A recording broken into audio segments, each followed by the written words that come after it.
welcome to my channel. Today's vlog or today's video is about my makeup kit. I just recently filmed how I do my makeup when I'm on the go, yung papunta sa office, pag may pupuntahang errands and all that. Yung mga makeups na ginamit ko doon, eto yun, nandito sa makeup kit ko.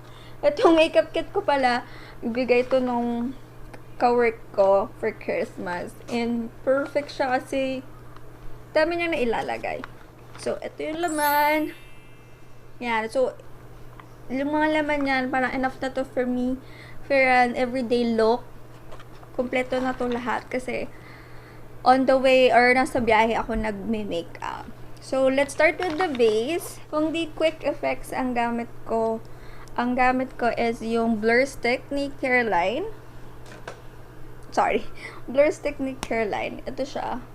Wala siyang kulay, pero ginagamit ko siya. Ito yung nasa makeup kit ko ngayon kasi super handy niya. Oh, ganyan lang. And talagang it blurs out my pores.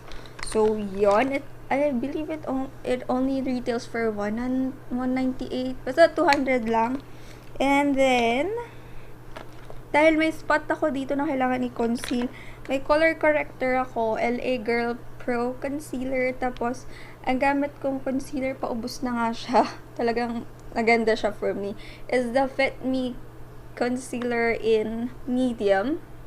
For me kasi, full coverage siya. So, kaya ito yung ginagamit ko. For my under eye, minsan nga nagiging parang foundation ko na siya. Kasi, I don't have time to do foundation on a regular basis. So, naglalagay ako dito.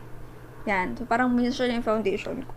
Ito, yung Everbella na liquid foundation. Siya yung ginagamit ko lately for everyday. Yan o, kasha din siya dyan o. Next, tatapos na natin yung base. Then, I will set everything with the powder. Ito yung gamit ko ngayon is Nami Be My Skin Twin Cake. I don't know the shade. Pero, ito yung tsura niya. Ang cute ng packaging niya. Super princess type. Ito yung mirror niya. And yung puff. Ginagamit ko yung puff on the go kasi tapos may compartment. Tapos yan yung powder. May review ako nito. Yun. So, lagi ko siyang ginagamit lately kasi ang ganda niya. It's finely milled and it control my oils. Tapos, per blush ang gamit ko is yung EB Advance Blush Duo Rosy Chic. I'm not sure kung meron pa nito. Pero, inaubos ko na lang siya. Ang ganda niya kasi, ginagawa ko rin siya eyeshadow, contour, tas blush na rin. So, yun. Yan. And then, for eyeshadow, ito na nga yung eyeshadow ko on an everyday basis. Tapos, minsan ito yung ginagamit ko sa lids. This is the Sunny's Face Fluff Mattes. And the shade 143. Ito yung Christmas edition nila. I'll swatch it for you guys. So, you can see. Yan. Yan siya. Sa camera, kakulay siya ni Touch of Spice. Kasi ganun yung mga gusto kong color sa lips. For an everyday look. Nakaka-fresh kasi nun. Pero mas darker siya. Sa camera, lighter siya because of the light. And then, kung hindi ito yung gamit ko, ginagamit ko yung clay blush. Ito, si Mousse Blush in Tootsie. Nagamit ko siya sa eyes. Tapos, papatungan ko nito. And then, sa cheeks din. Pero hindi siya ganun ka-long lasting. So, lagi ako naglalagay. Apply ako ng apply. Pero, ang dami pa rin niya. Kasi super pigmented na. Tapos, for the lips, kung hindi ito yung gamit ko, ang gamit ko si Vice Cosmetics. Ayan. Nag-uubos na lang ako ng mga pulip lipsticks ko kasi yun. So, kung ano yung lip for the day na bet ko, yun yung nasa pouch ko. Lately kasi more on, gusto ko yung mga fresh-freshan lang, ganun.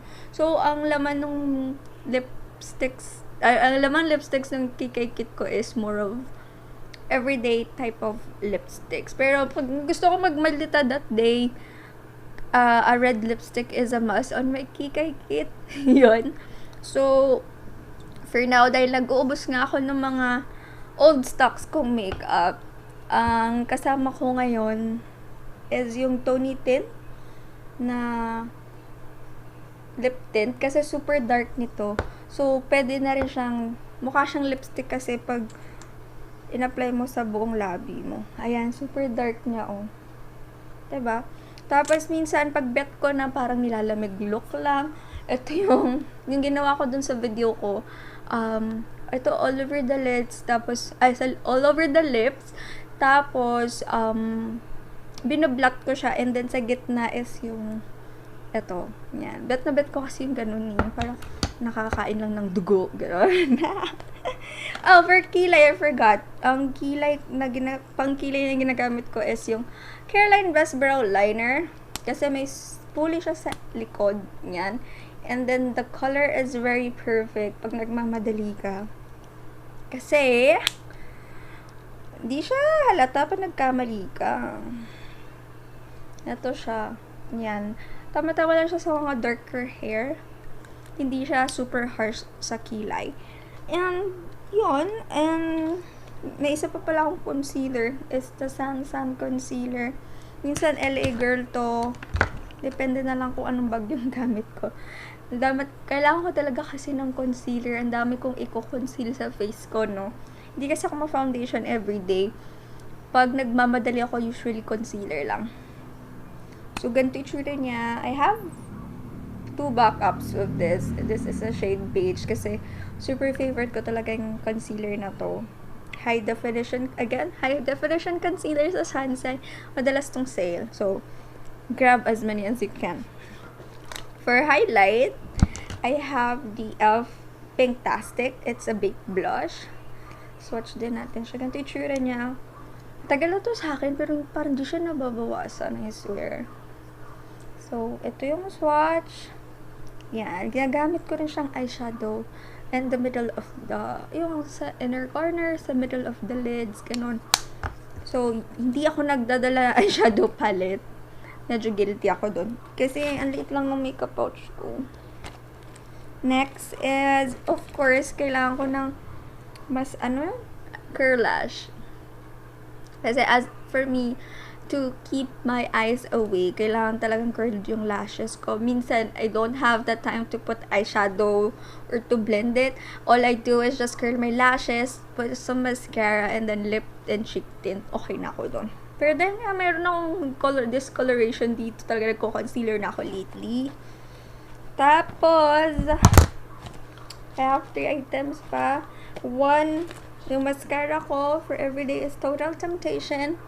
Ito yung favorite mascara ko lately. Pag hindi ito yung gamit ko, pag hindi ito yung ginagamit ko, yung Heroin Make. That's the one. I only have 3 mascaras kasi madali siya mag-dry. And ang longevity lang naman talaga ng mascara is like 3 to 6 months. So you have to consume them all. Eh kung madami yun, mabubulok lang yan sa stash mo. Ang promise. So I have the Vitress cuticle coat. Pag dry na dry yung hair ko. Kasi super dry nga yung hair ko. Yan o. And then, pabango. Mumuso. Amoy ano to? Yes. Ha? Later. Ito amoy, Cool Waters ni Davidoff. Kasi mauubos na siya. So, lagi ko nga siyang gamit. Ngayon, ang bango niya, sarap. Ang lakas niyang maka-fresh. Or ang lakas niyang tawag doon, makababae, ganon. Ang brush na nandito lang is yung pang contour and blush lang. So, yun. So, that is all it for my makeup kit. Ito, pwede rin yan magpalit-palit for your starter makeup kit. So, yun. Thank you so much for watching, and I'll see you on my next one. Don't forget to subscribe, like, and comment. Bye!